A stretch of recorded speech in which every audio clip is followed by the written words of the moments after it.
হয়েছে এমনি দাঁড়াই লাগানো। আমার সাহেবকে দেখে এখানে মনে হচ্ছে সে মিশনে যাচ্ছে, আসলে যাচ্ছে সে কোরবানির গরু কিনতে। 3000 কিন্তু কম দিব।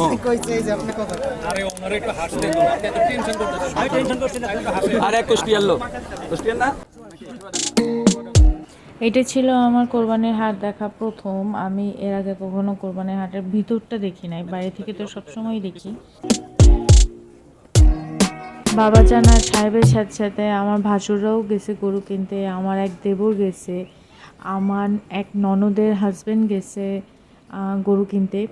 ওরা খুবই তাড়াতাড়ি গরু কিনে ফেলছে, মনে হয় 2-3 ঘন্টার ভিতরে। আলহামদুলিল্লাহ ওরা রাতেই 3টা গরু নিয়ে চলে আসছে। আর রাতে দেখার অত সুযোগ পাই নাই, কিন্তু দিনের বেলা গরুগুলো দেখতে যেয়ে আমার কাছে খুবই ভালো লাগছে। গরুর ওখানে দাঁড়িয়ে আমি আমার হাজব্যান্ড একটু মজা করতেছিলাম, দুষ্টামি করতেছিলাম। তুমি বর্ষার ভিতরে লাল যাও,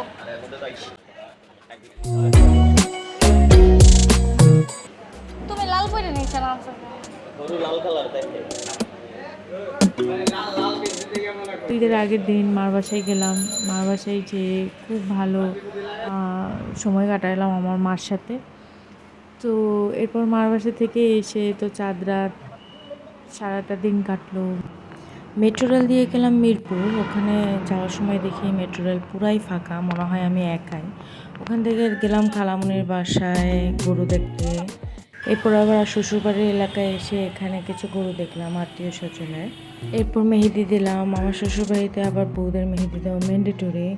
এই তো আমার চাঁদ রাত শেষ, টাটা।